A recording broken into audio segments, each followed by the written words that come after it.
नमस्कार दोस्तों, मैं अंकुर उपाध्याय स्वागत करता हूं आप सभी का आपके अपने YouTube channel share market analysis में।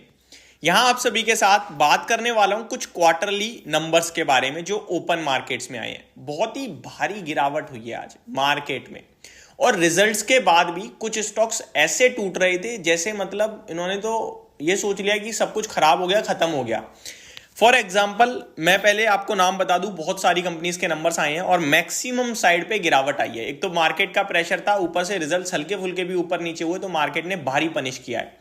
जीपीपीएल अभी मार्केट पोस्ट मार्केट ही नंबर आए हैं इसके तो, लेकिन 4.5% गिरा था आज ये स्टॉक।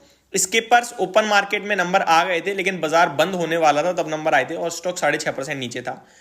आगे मजगांव डॉक के नंबर्स मार्केट को पसंद आए हैं और गिरते हुए बाजार में भी 3% स्टॉक भागा है आपके लिए। विशाखा इंडस्ट्रीज की बात की जाए तो 9.5% गिरा है स्टॉक अपने रिजल्ट्स के बाद। सीमैक के नंबर्स मार्केट्स को अच्छे लगे और 5% ऊपर था। सेम बीएएसएफ के नंबर्स भी मार्केट को पसंद आए, 5% ऊपर था। जेट फ्राइट लॉजिस्टिक के नंबर्स भी मार्केट को पसंद आए और स्टॉक 10% ऊपर था। लेकिन बात करें जहां पोजीशंस बढ़ी हैं, Bharat Forge 14% crash, SP Apparels 10% क्रैश, मनाक्शिया 6.5% क्रैश, एमी ऑर्गेनिक्स 5%, एनएचपीसी सबकी पोर्टफोलियो में है ये शेयर 15-16% क्रैश।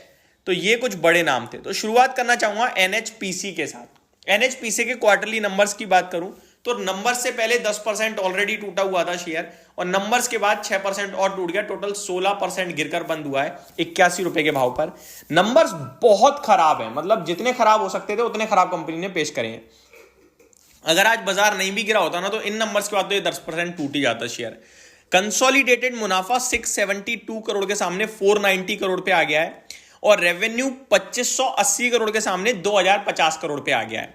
मार्जिन 66% से घटकर सीधे 35% पे आकर खड़े हो गए हैं। तो इतना खराब प्रदर्शन तो मतलब बिल्कुल भी एक्सेप्ट नहीं करेगा मार्केट, वो भी तब जब आपका शेयर एक एक महीने में डबल हो रहा है। एबिटा 1700 करोड़ के सामने 721 करोड़ का रह गया है। तो बहुत खराब नंबर्स थे जिसके बाद टूटा भी बहुत ही खराब है स्टॉक। भारत फोर्ज इसने बड़ी करेक्शन दिखा दी है, नंबर्स के साथ साथ कमेंट्री भी है, डिविडेंड भी है। तो पहले मैं शुरू करना चाहूंगा रिजल्ट्स के साथ। Stand alone net profit 380 crore का आया है 290 करोड़ से बढ़कर, तो ठीक था, ये तो बढ़कर आया है। रेवेन्यू आपका 1950 करोड़ से बढ़कर 2260 करोड़ था, ये भी ठीक था। मार्जिन 27.4% से बढ़कर 29.3% है, ये भी ठीक है। कामकाजी मुनाफा 535 करोड़ से बढ़कर 663 करोड़ आया है, यानी कि रेवेन्यू, मुनाफा, मार्जिन्स और से प्रॉफिट चारों के चारों चीजें ईयर ऑन ईयर बेसिस पे बढ़कर आई हैं। फिर क्यों टूटा? मार्केट की एक्सपेक्टेशंस को दूर दूर तक मैच नहीं कर पाया, जिस वजह से ये शेयर का प्राइस 900 रुपए से 1400 रुपए हुआ। उसके बाद ये नंबर मार्केट एक्सेप्ट नहीं कर रहा था। मार्केट का मानना यह था कि बड़े ऑर्डर्स मिल रहे हैं, डिफेंस का लाइसेंस मिला है तो आपका शेयर, आपकी कंपनी बढ़िया प्रदर्शन करेगी दबाकर। लेकिन प्रदर्शन आया नॉर्मल तो फिर स्टॉक के प्राइस में पिटाई पड़ी। 2.5 रुपए प्रति शेयर का डिविडेंड दिया। अब आगे कंपनी क्या कह रही है? कंपनी से expect growth momentum to moderate in Q4 FY25, Q4 and FY25, यानी कंपनी कह रही है कि आगे की ग्रोथ मॉडरेट है अगले इस करंट क्वार्टर के लिए और अगले फाइनेंशियल ईयर के लिए। ये मार्केट को और खराब लगा। मार्केट कह रहा है हम सोच रहे हैं अच्छा करोगे और आप कह रहे हो मॉडरेट ग्रोथ है, तो फिर मार्केट ने उसे पीट दिया।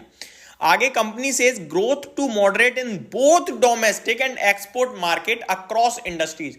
तो डोमेस्टिक और पूरी मार्केट में, एक्सपोर्ट और डोमेस्टिक मार्केट हर जगह मॉडरेट ग्रोथ है, simple, normal, neutral, medium growth. तो मार्केट ने ये चीज बहुत ही ज्यादा खराब लगी मार्केट को, जिसकी वजह से स्टॉक में भारी पिटाई आते हुए दिखी है। Company executive says 10% growth is still on the card. 10% की ग्रोथ कंपनी मान के चल रही है, तो इसको कौन एक्सेप्ट करने वाला है जब आपका शेयर इतनी तेज भाग रहा है। तो आगे बात करूं अगर मैं अच्छे नंबर्स की, तो अच्छे नंबर्स में आपके लिए मजगांव डॉक के आए हैं। फॉर एग्जाम्पल कंसोलिडेटेड मुनाफा 350 करोड़ से बढ़कर 630 करोड़ का आया है साल दर साल, बहुत ही शानदार। रेवेन्यू 1800 करोड़ के सामने 2360 करोड़ का, तो बड़ा दमदार था। मार्जिन 16.29% से बढ़कर 22.82% पे आ गए हैं, तो सुपर। कामकाजी मुनाफा 296 करोड़ के सामने 539 करोड़ पे कामकाजी मुनाफा कंपनी ने पेश करा है।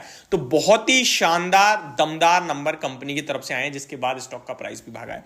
बाकी स्किपर्स, गुजरात पीपावाव या फिर Vishakha industries, Seamec, BASF, jet freight, ये नंबर्स भी आते हुए दिखे हैं, TCI एक्सप्रेस। अगर इनमें से किसी के डिटेल में आप जानना चाहते हो तो कमेंट बॉक्स में कमेंट कीजिएगा, वरना मैं तो दिन के दौरान डिस्कस करूंगा ही करूंगा। तो ये अभी के लिए, होप आपको सारी जानकारी समझ में आई होगी। Thank you so much for watching this video. Have a great day guys.